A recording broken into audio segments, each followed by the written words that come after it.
The 1961 Lincoln Continental is certainly one of those vehicles in automotive history that many recognize. It was also a styling trendsetter for the time. Remember, this was a time where many vehicles had huge, enormous fins, everything from the Chrysler products that came out in 1957 to the supreme development of the fin at General Motors in 1959. And here you have a vehicle that was completely devoid of fins and unnecessary sculpture, let's say, when it was first introduced.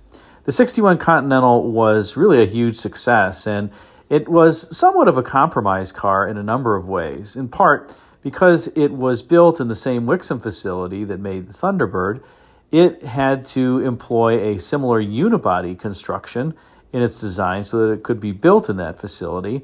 And in order to save money, the 1961 Continental was also built on a shorter wheelbase than the monstrous 131-inch wheelbase predecessors that were produced by Lincoln from 1958 to 1960, which, by the way, were also unibody.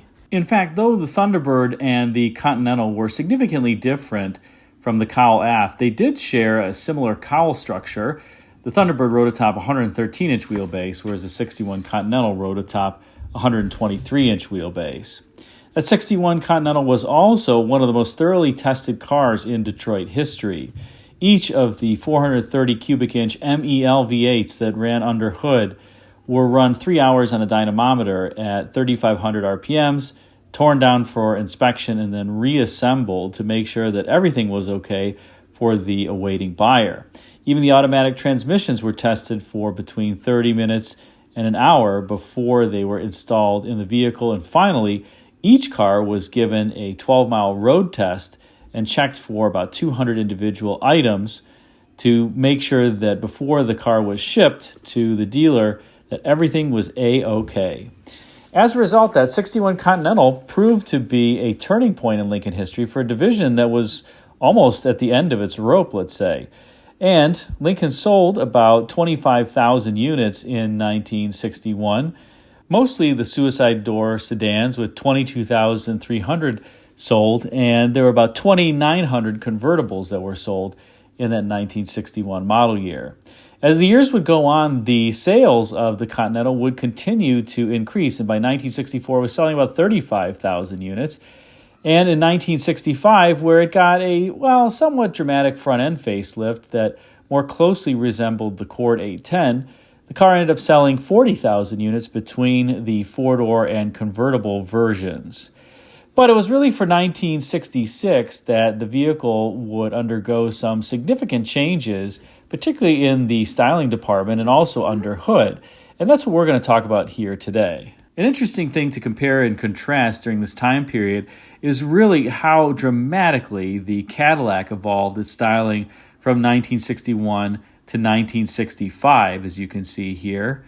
In particular, the 1961 Cadillac still has a fin up top. It has almost a lower fin and skeg line on the bottom, has horizontal headlamps, and then by 1965 you go to the stacked headlamps, extremely clean body side sections.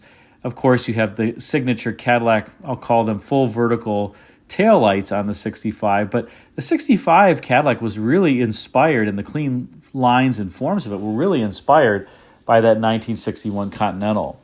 In contrast, take a look here at the 1961 Continental, and then take a look here at a 1965 version.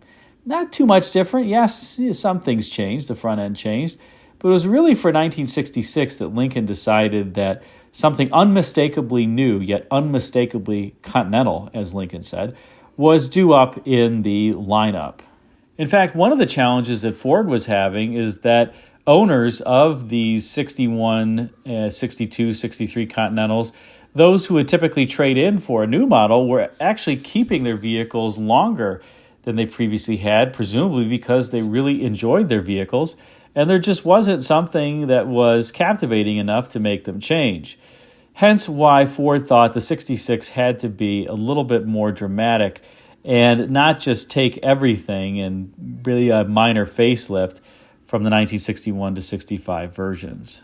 As I previously mentioned, Bud Grissinger, who was then head of the Lincoln Mercury studios at Ford, had really redesigned the front end of the Continental for 1965 and gave it that so-called coffin nose front end that was borrowed from the Cord 810. This was significantly different from the 1961 to 64 Continentals, and in the 1966 refresh, Grissinger and his team really leaned into that theme even more, and you can see that in the front end. That would be a continued, let's say, theme for the vehicle through its last year in 1969, although there were little facelifts along the way. And in fact, Grissinger and his team, when the body-on-frame Continentals would come out in 1970, further reinforced that particular styling theme when those vehicles were introduced. Beyond that, Grissinger and his team introduced a number of other styling features to the 66 Continental that were not present on the 61 to 65. Recall that by this time, a number of vehicles had come out, particularly from General Motors, like the 1963 Riviera, that had very tight and sheer surfaces, something that had really been present on English vehicles like Rolls-Royces for a while, and that's where General Motors styling VP Bill Mitchell got the inspiration for the 1963 Riviera. But the 61 to 65 Continental by this point was looking a little bit slab-sided, and as a result, Grissinger and his team made one major change to the body side, and that is that they added a feature line that was really just below the belt line to kind of give it more of a crisp look, if you will, and stiffen the car up. Made the overall lines look sharper, and to some degree, it didn't really add to the visual heft of the car. Whereas on the 1956 Continental Mark II, as you notice here, there was a similar line on the body side, but because of the placement on it and it was lower, it kind of made it look a little bit pudgy, and that was something that Grissinger didn't want to really have occur on this 1966 facelift. Now, interestingly, one of the things that's strange about this Continental is that from 1961 to 63, it would feature curved side glass, which, by the way, the 1957 Imperial was the first domestic car to feature curved side glass. But for 1964 and 1965, that curved side glass would be eliminated, and then it would return for 1966 and continue on through the end of this Continental's run in 1969. The car also had a new piece of ornamentation associated with it, and that is the so-called Continental Star that was on the front of both the driver's side and passenger side fender. Perhaps that ornamentation up front, as well as the Continental badge in the rear, helped a little bit to break up the extremely long car, which now measured 220.9 inches. That was 5 inches longer than the 1965 model, and the car now rode atop 126-inch wheelbase, although that had been introduced a few model years prior. There are also a ton of new features for the 1966 Continental. Let's start out with under hood, because this was the first year of the 462 cubic inch MEL V8.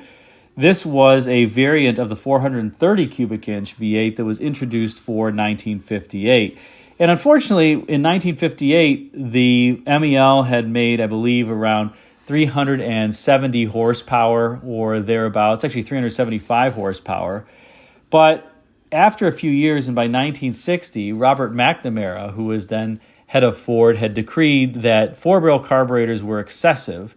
And so this 430 cubic inch V8 was outfitted with a two-barrel carburetor in 1960 and made just 315 horsepower. And it would keep that two-barrel carburetor for a number of years, but by the time it hit 1966, this 462 had a four-barrel carburetor yet again, made 340 horsepower. The 462 would continue on through partway through the 1968 model year when the 460, the 385 series V8, would be introduced. And the 462 is actually Ford's largest production V8 that was under hood in these vehicles, and it's just a beautiful engine overall. The MEL is a super, super heavy engine, and one of the interesting things about it is that if you're searching for the power steering on your MEL V8, well, particularly the power steering pump, it's hard to find, and that's because it's on the end of the crankshaft. Yes, that's right. The power steering pump is not one of those things on the accessory drive, but it's actually on the end of the crankshaft. And that was something that continued on the 385 series V8 through the 1969 model year. Before 1970, Ford would just go to kind of a standard power steering pump.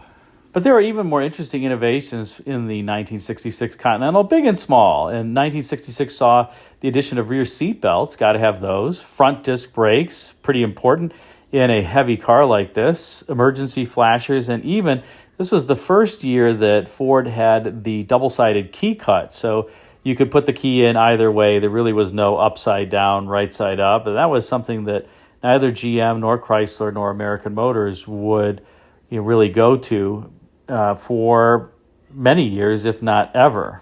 This was also the first year where on the convertibles, the convertible now had a glass rear window instead of a plastic rear window in previous years. And this is really one of the most graceful convertibles, I think, that Ford had ever produced. It's absolutely huge, as you can see, but rides extremely well. Lincoln would also reintroduce the two-door hardtop to the lineup for 1966, and it was a pretty good seller. There were about 16,000 sold, and Lincoln, because I guess it was such a distinctive vehicle, called it the coupe, not just the coupe. It has the E with the accent aigu, if you are French or know French at the end of it. So it is officially the coupe. And I have to say that C-pillar and the backlight, to me at least, resemble something similar to the 1963 to 65 Riviera. I wouldn't be surprised if Lincoln were inspired by that. And it even has a little bit of the Coke bottle-y styling, although in this case, I don't believe that the body flares all that dramatically outboard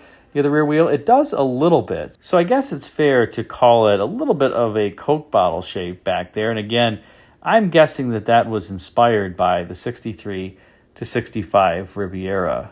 As the years would go by and the unibody Continental would live out its lifetime, there were some minor styling changes over the years. In 1967, for example, that Lincoln emblem moved from the fenders and the front of the fenders to the C-pillar.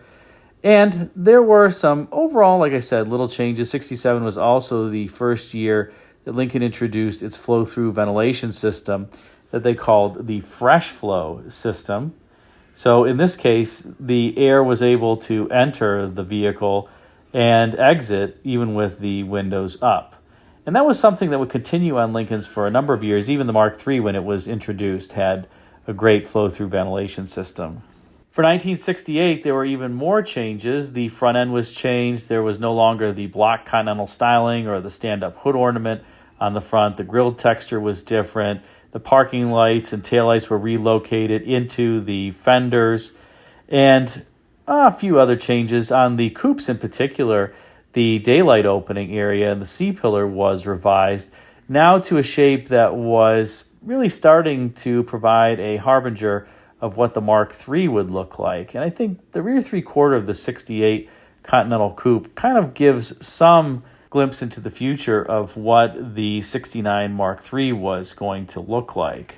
And a bit humorously, I previously mentioned that there was no more stand-up hood ornament on the 68 Lincoln. This was something that was going on throughout the industry during the time. It was felt that even the spring-loaded hood ornaments were not safe. This was the era of Ralph Nader, unsafe at any speed with the Corvair. So many different auto companies got rid of their hood ornaments, at least for a few years, before bringing them back in the early 1970s. Now, the strange thing is that if you were a Lincoln buyer during this time, one of the things that you got when you bought your Lincoln was actually a little, I guess you'd call it a plaque with a stand-up hood ornament to display on your desk or wherever you wanted. And it signified the hood ornament on your car. Well, there was no longer a hood ornament. So some owners of the Continentals during this era really wanted that hood ornament. And you'll see a number of cars, like even my 1969 Mark III, where the owner had it added by the dealer upon purchase because it just didn't look right. And in fact, the 69 Mark III, when it was being designed, the car actually did have a stand-up hood ornament. It was just deleted at the last minute for potential safety concerns. In its final year, the Unibody Continental for 1969 again saw some minor styling changes. The block Continental lettering returned to the coffin nose area of the hood.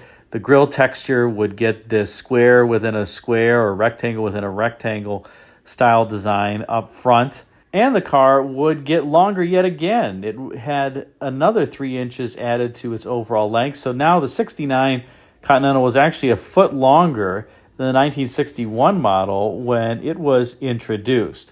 In 1969, the taillights also migrated back into the bumper, while the backup lights moved up into the rear fenders. There was also a new town car luxury interior option that became available for 1969, and that had unique leather and vinyl upholstery with some hidden stitching and unique door panel trim. It was, well, overall a nice vehicle. Again, in 1970, Lincoln would transition away from unibody, go back to body-on-frame for the Continentals. The design would reinforce that coffin nose style, and actually, I really like the 1970 Continentals. They didn't sell all that well, but I think that they were good-looking cars. In any case, the 1966 to 69 Continental is one of my favorites, and again, the last of the huge unibody Lincolns. It really was a unique vehicle, and in fact, I would say that the styling and how consistent it was, relatively speaking, from 1961 to 69, spoke to the overall longevity of the design when it was first introduced in 1961. In fact, although the vehicle changed a lot for the 1970 model year, and the 69 Mark III was introduced along the way as well, and then the 1972 Mark IV, a lot of the styling characteristics that were introduced on the 61 Continental continued on for many years. We talked about some of them, but even another one, the so-called trough that you see on the body sides, that was something that continued to be a typical Lincoln characteristic for a number of years. You notice it on the 69 Mark III as an example. And you notice it even on the Mercury products of the era, like this 1971 Marquis Brougham. So it really was a trendsetter for Lincoln design, and it also inspired a lot of other designs from other automakers, including the super cleanly styled 63 Grand Prix from Pontiac and the 1965 Cadillacs, as I previously mentioned.